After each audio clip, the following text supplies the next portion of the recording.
ဒီနေ့တော့အုံနှုတ်ခေါင်းဆက်ကိုအနက်လေးမွှေးမွှေးလေးနဲ့အရသာရှိရှိလေးချက်ပြတ်သွားမှာဖြစ်ပါရဲ့ရှင်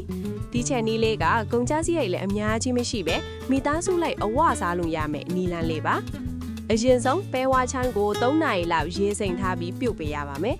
အချိန်မရတဲ့သူတွေကတော့ပဲမုံအစိမ်းကိုရေနဲ့ဖြော်ပြီးသုံးလို့ရပြီမယ်ပဲဝါချမ်းလေးနဲ့ဆိုပြီးပို့ပြီးအနစ်ရတာကြောင့်ကျမကတော့ပဲဝါချမ်းကိုပဲသုံးထားပါရဲ့ရှင်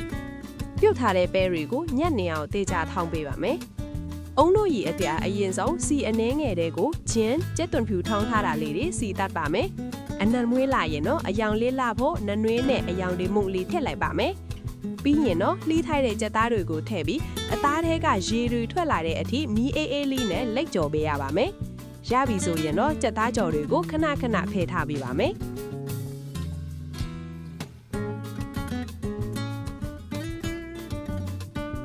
အိုးထဲကိုရေလိုအပ်တလောက်ထည့်ပြီးထောင်းထားတဲ့ပဲတွေကိုထည့်ပါမယ်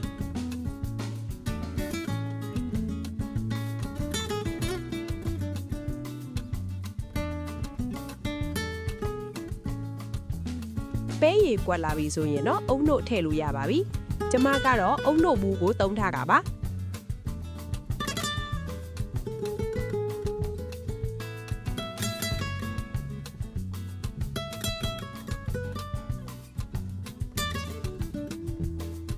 ပြီးရင်တော့လေးစိတ်စိတ်ထားတဲ့ကြက်သွန်နီလေးထည့်ပါမယ်စောစောကချက်ထားတဲ့ကြက်သားတွေနဲ့အချိုမုတ်လေးအနှင်းငယ်ထည့်ပါမယ်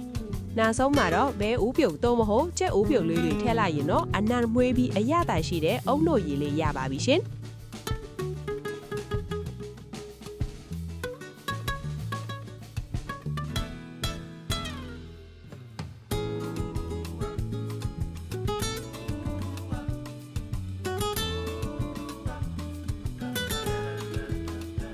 ခေါင်းဆွဲဖတ်အတာကွေတီယိုအပြားကိုသုံးထားပါရဲ့ရေနေအိုးထဲမှာနနွေးမုံလေးထည့်ပြီးခေါင်းဆွဲဖတ်ကို3မိနစ်လောက်ပြုတ်ပြပါမယ်ပြီးရင်တော့ရေအီးနဲ့2ခါ3ခါလောက်ပြန်ဆေးပေးရပါမယ်အခုဆိုရင်တော့အယောင်လေးလဲလာအနံ့လေးလဲမွေးတဲ့အုံနှုတ်ခေါင်းဆွဲလေးရပါပြီနန်နန်ပဲကြက်သွန်ဒီငရုတ်သီးနဲ့ပဲကြော်လေးတွေထည့်ပြီးအားရပါရစားလို့ရပါပြီရှင်အားလုံးပဲကြည့်ပေးတဲ့အတွက်ကျေးဇူးအများကြီးတင်ပါတယ်